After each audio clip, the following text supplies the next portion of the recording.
Please be seated. At this time, we're going to begin the funeral services of Mr. Burton Chudacoff. Officiating this afternoon is Cantor David Landau, also known as son-in-law David Landau.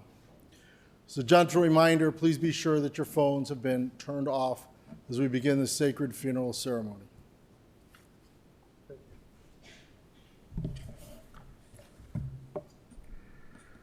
A direct quote from Burton Chudacoff.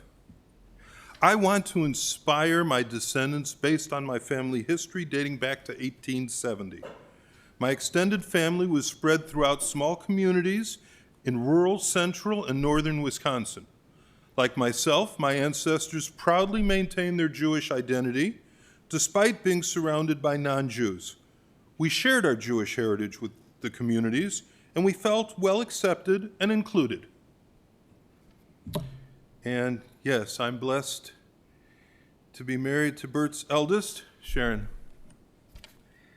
I will follow Bert's wishes to not turn this into what he would call a long sleeve special, which, you heard that one, which means two things.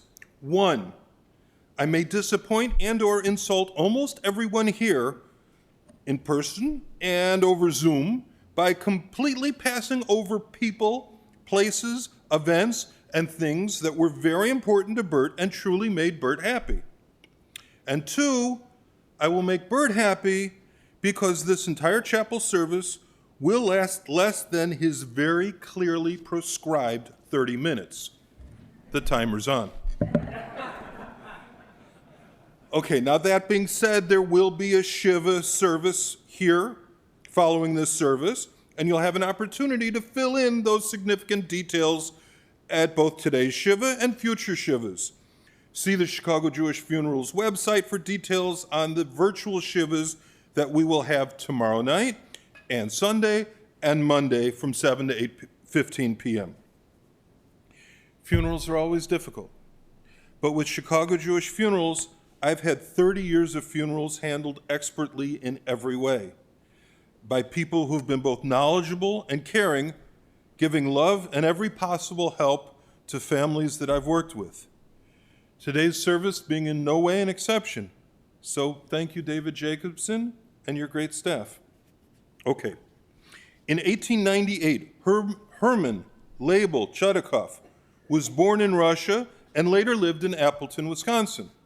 In 1902, Ethel Rose Chamson was born in Amherst Junction, Wisconsin. Ethel and Herman grew up, married in 1927, and on November 3rd, 1930, they brought Burton Stewart Chudacoff into the world, and specifically to Mauston, Wisconsin. It's northwest of Wisconsin Dells.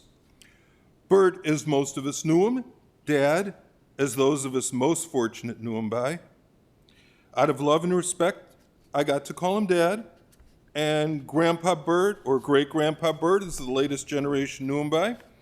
Generations was most important to Bert.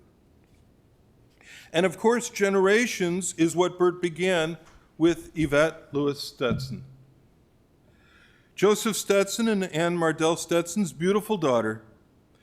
Almost no story about Bert is complete without Yvette, the absolute love of his life since they met in Madison. Bert grew up with his parents and his older brother, Norman. Norman went on to marry Ruth. They were a wonderful aunt and uncle who gave us so much love, and our kind cousins, Bonnie and Bruce. Bonnie is well known for her delightful sleepovers with the next generation. Norman and Bert welcomed a younger brother, Don, who admired and loved his big brother, Bert, and later became our Uncle Don, and with Aunt Lois, gave us loyal cousins Mark and Greg and Lynn. Don did something that we all learned later to do, to admire and to love Bert. While Bert grew up, Bert did all he could to help his family. Helping others was a trait that never left him in his 92 years. So let's pause for a moment and remind ourselves, Torah does not tell us why the first person was placed on earth. However, Torah does tell us why the second person was placed on earth. to help the first. And every subsequent person is here to help others. We are our brother's keepers. And to a parent, what's better than when your children help each other? So, Bert helping others. Growing up, Bert could have stayed for after-school sports or other activities. Instead, he helped his parents run their store, the Fair Department Store, Menominey's complete department store where a customer could buy more for less. Later, when Bert was a student in Madison at University of Wisconsin, he found a family who ran a similar department store there, and he helped them. And he refused to take money. He just wanted to help. They wanted to do something to repay him, so they had Bert and his friends over for meals. And she shared with Yvette their recipe for their special herring. A herring that every year, including this one, Bert took great pride in sharing with many of us here. His friends, he wanted to increase your celebration of the new Jewish year. So there's a backstory to their delicious herring. Every serving could also be recalled as a reminder that Bert loved helping people. While we're at Madison, we'll have to tell another story. Bert's mother, Ethel, had sent Bert a letter. Bert, congratulations on your graduating college this year. You have not yet found a Jewish woman to marry, so I've enrolled you in law school. And if you don't find a Jewish woman to marry by the end of law school, I will enroll you in medical school. Now, while this senior Bert was dating young freshman Yvette, Yvette found the letter, gasped, and said, "That's not me." Thank God, of course, it was her. And on March 28, 1954, Yvette and Bert married.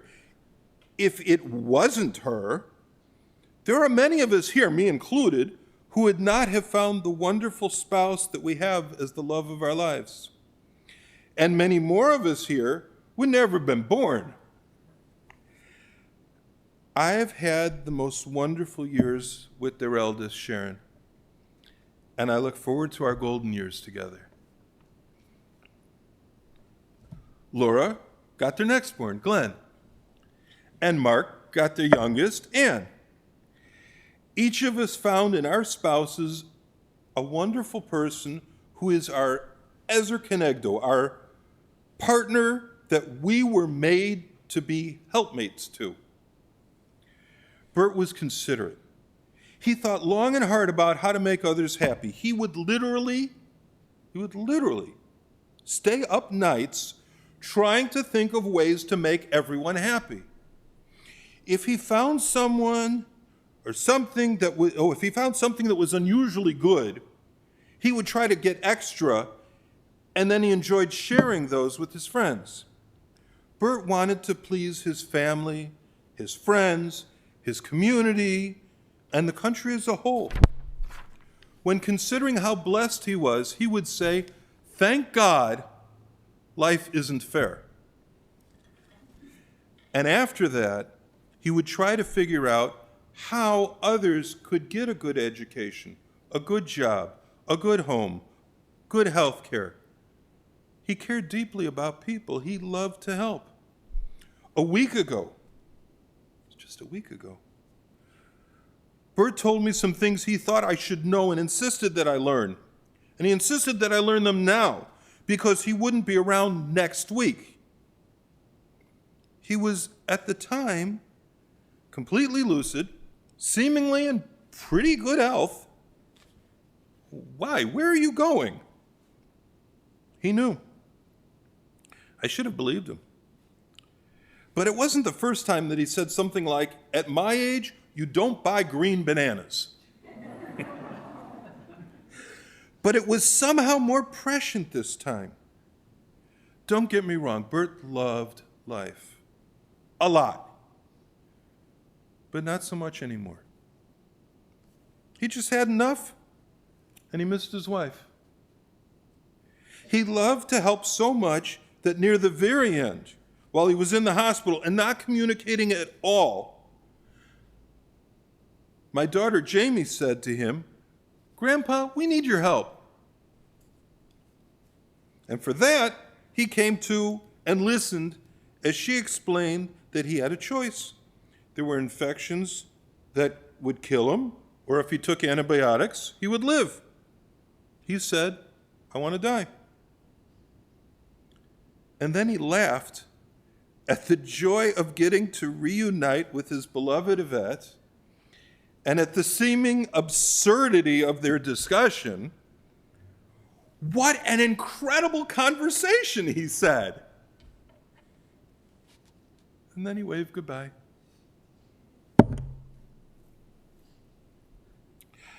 From Bert and Yvette's daughter, my wife, and Ezer Kenegdo, Sharon. When I was a little girl, I was always afraid my mom would die because then what would happen to me? Of course, I always loved my dad. He was quieter in the house than my mom, and he was very peaceful. I loved him taking Glenn and I to the orthodontist and taking us to lunch during school days. I loved him coming to all my tennis matches. And then once my mom, who I dearly loved, died, I learned who my father really was as a person. David and I moving in with him 6 years ago was one of the best things that ever happened to me. I received an extra chapter in my life that I never even knew could exist because I got to know my father for the gentleman that he truly is. He cared about everyone's well-being, worried throughout the night, keeping him up about how he could make other people's lives better. And he was extremely kind, loving, funny, and just wanted to make David and me happy. He never put himself first. He loved to say, "I'm a me too. What you guys want, I want." I could easily talk to him about my concerns and wishes, and he would think about them for days. And we would talk each one through to find a solution. One of my favorite things to do every day would be to sit on the couch with him in his chair and watching TV and talking about the world and people that we know, and then talking about what to do for dinner. And his answer was always, "Let's go where David wants to. Let's get what David wants to eat. I'll pick something from there." And the three of us would have dinner together and talk until it was time to go to bed. I especially loved our Saturday nights together, getting a special dinner, which could even have been a Barnaby's pizza. It was special because it was Saturday night, and we would order in and have a movie night.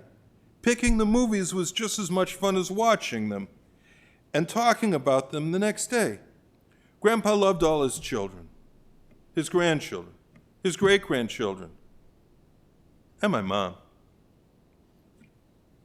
My favorite memory of my mom and dad is watching them when there would be music playing and having them get up in the living room and dance to the music so gracefully. He would say, "Don't be sad for me when I die because I had the best life I ever could have had. I did it all. Your grandmother and I did everything we wanted to do. We had our house, our trips, our friends. We had each other. I had a full life, and I'm ready to go be with Grandma." From Bert and Yvette's son, Glenn, and his family, anyone who knew Bert, Dad as I referred to him, Grandpa as my children, Jill and Jeff called him, and great-grandpa Bert as Jill's husband, Michael, and our great-grandkids, Benji and Brandon, declared him, knew how much fun he could be. He and my mom knew how to have a good time and enjoyed life to the fullest. My dad had great sayings that people often repeated, sometimes giving them credit and other times making them part of their own repertoire. My dad was really funny. He had the ability to get anyone to smile or laugh. He was also a smart and shrewd businessman, but most of all, my dad loved people. His family and friends meant the world to him. He and my mom had a beautiful marriage and were each other's best friends. People who worked for my dad not only saw him as a boss, they looked up to him and sought advice from, but they also saw him as a friend. My dad could be a character, but he was proud of that. When family and friends needed him, he was always there for them, offering his time and generosity. His family and friends gave him great pleasure, and he was loved by so many. When Laura and I visited my dad, who looked great last Saturday, he told us he was ready to go because he had a wonderful and long life, which he had lived to the fullest. We'll miss his smiling face, his great sense of humor, his love, generosity, and our special time celebrating or just being together. We will love you, Dad, Grandpa, Great-Grandpa Bert, forever. This is from Burton Yvette's daughter, Ann. I was so lucky to have a stay-at-home dad on top of a stay-at-home mom. He was the one that woke me up every morning. He was always home by the time I got home from school. He never missed watching every after-school activity, and I had a lot of activities. He was actively involved in my friends and social life and always loved to tell jokes to them. Since Mom died, Dad talked to us almost every day, and often many times each day. He knew every detail of our lives and our kids' lives. He not only knew every detail, but wanted to be involved as well. In that way, he was like a patriarch who also fulfilled the role of a matriarch. This is from Sharon's and my daughter Jenny. Grandpa Bert, or Dirty Bert, as he preferred my college friends to call him, was one of a kind. He knew how to have a good time and make others feel welcome too. His nuncha worry has become a staple of the family's vocabulary and well exemplifies how he tried to help others see the good in situations. But not only did he find humor in our situations, but he would do what was right, even if it wasn't easy. He was a good role model for going out of your way to help others in hardship. I remember when my Uncle Stephen died suddenly. Bert and Yvette took dinner over to his parents, my grandparents, to keep them company. Bert and Yvette had a magical marriage and showed everyone who interacted with them how beautiful love could be. He never expected to live long after Grandma died, which is why he planned his own funeral in Shiva in extensive detail immediately after. We were lucky to have him for another 8 years after Grandma passed away. And I'm so glad that he got to meet 6 of his great-grandchildren who all love him. He was so ready to go and be with Grandma that when he was told he was dying, he giggled with delight. None should worry, Grandpa. None should worry, Grandpa. We can let you go be with Grandma now. We'll miss you. We're glad that you did not suffer long. And we're glad that you're back together with the love of your life. This is from Glenn and Laura's daughter, Jill. When I think about Grandpa, or Great-Grandpa Bert, as the kids call you, I can almost hear you joking and making us laugh. You certainly knew how to get a rise out of us, especially Grandma, but make us smile in the process. I remember the first time you met Michael after you and Grandma begged us to visit you in Palm Desert. And my parents gave you an extended lecture about good behavior, which I think you took as a personal challenge. You made us laugh so hard the whole time, even if I might have been alternating between smiling and being mortified. But Michael found you hilarious and you left us with memories for life. You and Michael had a special bond. You would frequently say to me, "You found a good one." And you always introduced Michael to your friends as one of your grandsons. I always loved it whenever I called to talk to you, and then Michael would get on and say hi, that there were always jokes being shared and laughs being had. You always were the life of the party. Growing up, Jeff and I would always count down the days to our half-birthday parties, a golf party, as we called it, at your house, Grandma would be so excited to entertain with great food, and you would spend practically the whole time taking us and our friends for golf cart rides around the golf course, probably going way too fast, and sometimes letting us steer or push the pedal. And what I remember most from these parties, though, is you being there in your golf cart, laughing and joking, and having the best time right along with us. After Grandma died, it took a toll on you, but nothing lit you up like your great-grandchildren. Benji and Brandon love visiting their great-grandpa or having you come see them. They love splashing in your pool while you sat on the side talking to them and coming over for visits. We know nothing made you happier than seeing all of your great-grandkids play happily together at the park and share cupcakes together just a couple of months ago. It's so hard to say goodbye. But we're so grateful, we're so thankful to our kids' lasting memory is a wonderful visit that we had just a week ago where they played with you and got to hear about some of your memories. They both gave you a huge hug and kiss, and at the end, and told you how much they loved you. You lived a full life. About 33,612 days as Benji calculated, bursting with stories, experiences, and jokes which we will now carry with us. We miss you and love you so much, Grandpa, Great-Grandpa Bert. From Sharon's and my daughter, Stacy. Stacy said that she was impressed by Grandpa's sensitivity and kindness. Gave an example. When he went out with the ladies, he would be careful to go out with more than one at a time so that no one ever got the wrong impression. Bert's brother Don is in Florida. Last night, our Aunt Lois fell and fractured her pelvis. Our thoughts are with them, and our prayers are with her for a speedy and complete recovery. From Joyce Stetson. Aunt Joyce married Yvette's brother Gary. Bert was a good man, up for a joke, and generous in time and money. From Laura Stetson.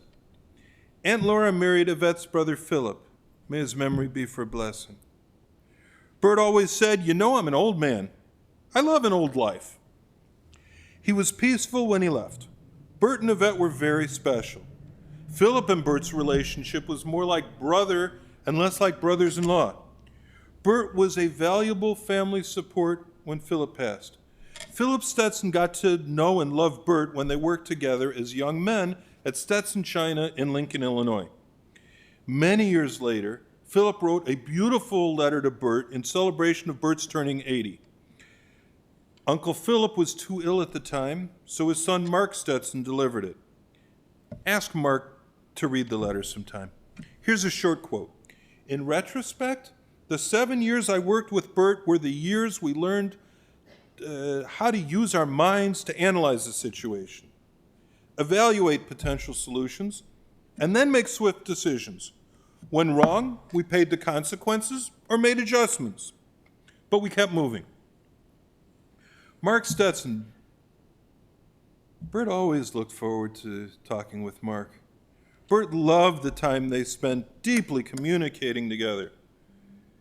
You'll learn a lot if you ask Mark to share some of his stories and quotes. Here's a few of Mark's gleanings on meeting Yvette. School started in September. I met Yvette in October, and I never left the poor girl alone since. And on the importance of working, I had an uncle who used to say, "Wear out the soles of your shoes instead of the seat of your pants."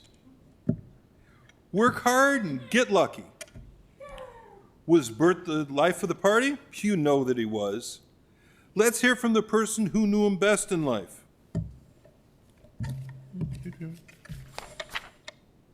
Here's a letter from his beloved Yvette. This letter was written just after Bert threw Yvette a 40th birthday party. Dear Bert, after writing all those thank yous to everyone else, I wanted to write one to you. I love you. I love you so much. You're the greatest in every way. I love the party you gave me. I had the best time of everyone. You thought of everything and everyone. The food was delicious, the music great, the belly dancer was something, and even 31 flowers. But best of all was that you thought to do it for me, and I really appreciate it. Thank you so much. It really helped being 40, which isn't so bad because I'm with you. Love and kisses, Yvette. And you know that Bert was so much more than just the life of the party. He was a man who would improve your life if you had the good sense to listen to him and learn from him. Bert admired salespeople. I admired Bert's sales ability. There was a time in Bert's youth that he sold refrigerators. He sold them to people that didn't have electricity. He put one in the back of his truck and went from home to home. He would stay out late at night if that's what it took. You don't owe me anything until you get your electricity. Somebody would say, okay. They didn't know that Bert had access to the Rural Electrification Act's plans, and they would be getting electricity soon. And when they did, he would have already placed a refrigerator in their home before anyone else even had a chance to sell them one. Okay, so one dark and snowy night, a customer told him to be very careful when he drove home. The roads were not well developed yet, so if you selected a groove that others had made, you would reduce your chances of sliding off the road. Choose your ruts wisely, because you'll be following them a while, the kind man said. And both Bert and the man understood they weren't just talking about driving, but also about life. Be careful when you pick your rut, because you may be traveling down that track for a long time. Here's another one of Mark Stetson's notes. When I asked Uncle Bert how to best celebrate my father's life on the 10th anniversary of his passing, this was his advice. Death should be a celebration. It's not a sad affair.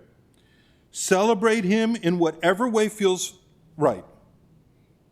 Rabbi Hanina ben Dosa teaches, one with whom people are pleased, the omnipresent is pleased. We've all been much more than pleased with Bert.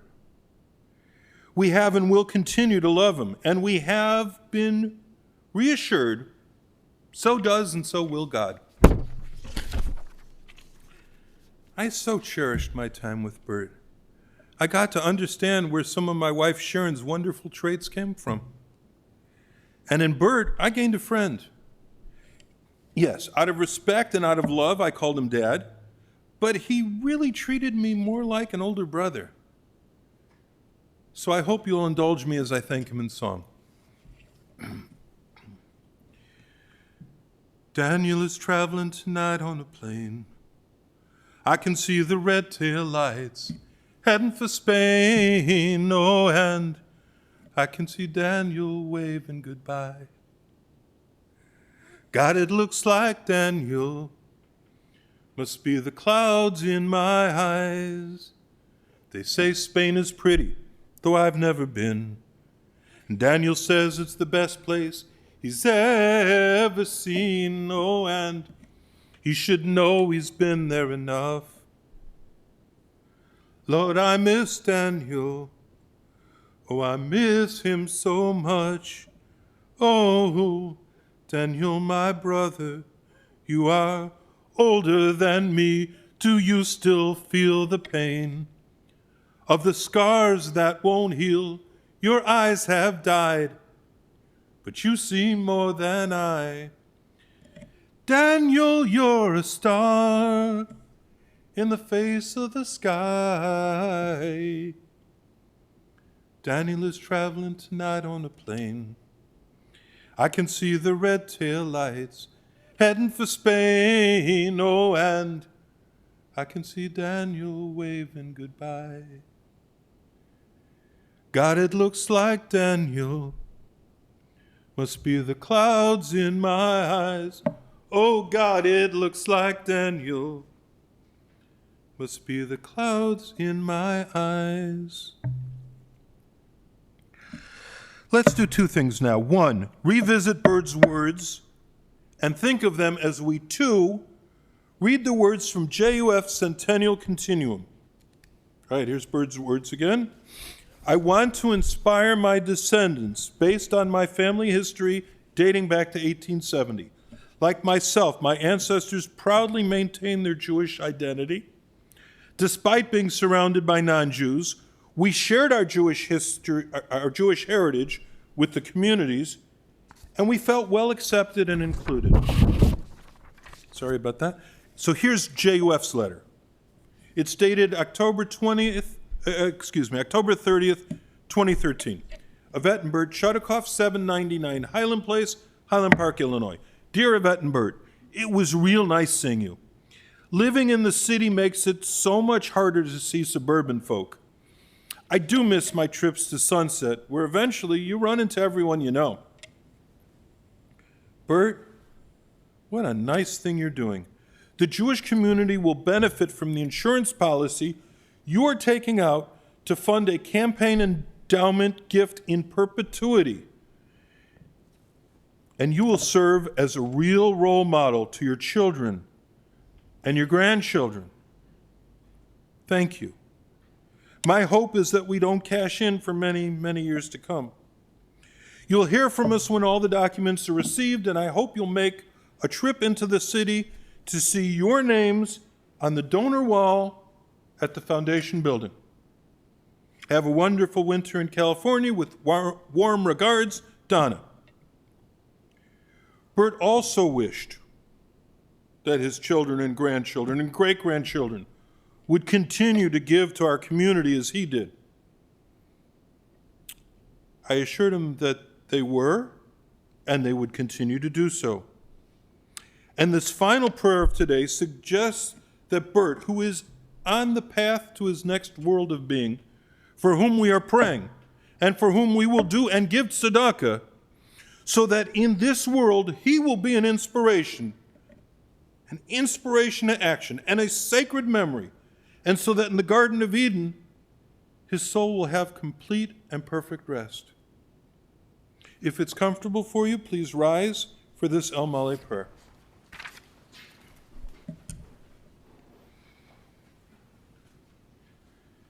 El Male Rachamim, Shochein Ba'meromim, Hametzei Menucha Nechana, Al Kanfei Hashchina, B'malot Kedoshim Udhorim Kezohar HaRakia, Mazhirim et Nishmat Baruch Shmuel Ben Chaim Leb Halevi V'etel Rezel Shehalach Leolamo Bavur Shebli Neder Niten Tzedakah V'naseh Tzedakah V'araz Karat Nishmato V'gan Eden Nehem Menuchato Lachin Ba'al HaRachamim Yastirehu B'seiter Kenafav Leolamim Yitzror Yitzrach Chaim et Nishmato Adonai hu nachalato v'yanuach b'shalom al mishkavo v'nomar Amen.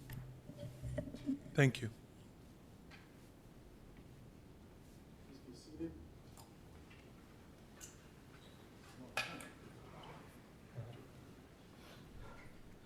Ladies and gentlemen, this concludes the services here at the chapel.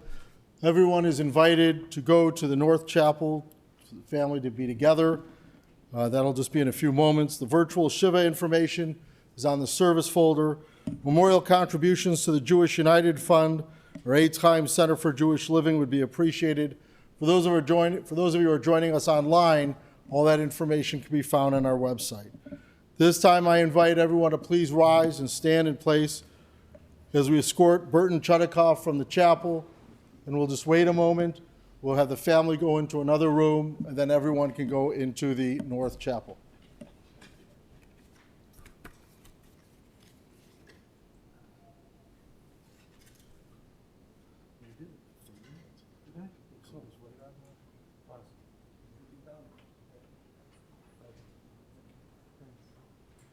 יושב בסתר עליון בצל שדי ידלנן.